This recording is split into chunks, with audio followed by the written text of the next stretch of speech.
Bonjour! Dans cette vidéo, nous verrons comment installer mécaniquement un scrutateur laser de sécurité SICK et valider sa configuration. Maintenant que la vérification du câblage est terminée, vous pouvez procéder au montage final du Microscan 3.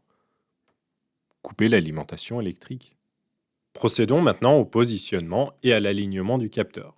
Sur l'accessoire support de fixation pour charge lourde, vous avez une règle qui vous permet de savoir à quelle hauteur est positionné le plan de détection.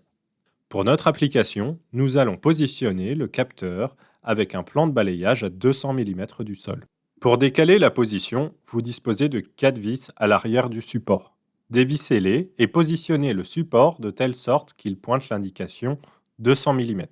Si vous montez le scrutateur avec le capot optique au-dessus, référez-vous à la règle de gauche, sinon à celle de droite.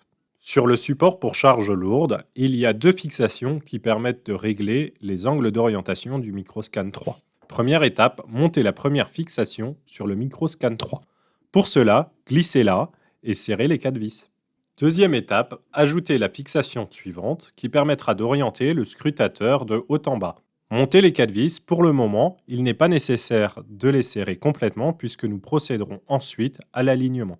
Troisième étape, fixez l'ensemble sur la fixation de charge lourde à l'aide des 2 vis fournies. Maintenant, procédons à l'alignement du capteur. Pour cela, nous allons utiliser 2 barreaux d'aide à l'alignement qui permettront de visualiser la position du plan de balayage.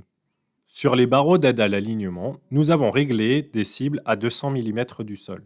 Sur la règle présente sur le barreau, nous nous sommes positionnés sur 17,5 cm car il faut rajouter les 2,5 cm du support. Positionnez les barreaux d'aide à l'alignement à une distance raisonnable du scrutateur. Allumez-les et l'alimentation du scrutateur.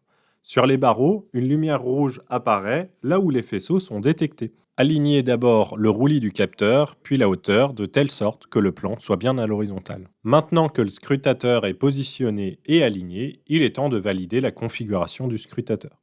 Pour cela, connectez-vous à nouveau à l'aide de Safety Designer. Comme l'alimentation a été coupée, il est nécessaire d'activer le capteur en mode test. Vérifiez manuellement que dans tout le champ de protection, le barreau de test adapté à la résolution configurée est bien détecté. Ensuite, vous devez également vérifier que lorsqu'une personne s'approche, l'événement dangereux est interrompu suffisamment tôt pour que personne ne puisse être exposé au danger. Une fois ces vérifications faites, vous pouvez valider la configuration et le scrutateur est maintenant pleinement opérationnel. Rendez-vous dans notre prochaine vidéo pour voir ensemble comment diagnostiquer les défauts classiques d'un scrutateur laser de sécurité.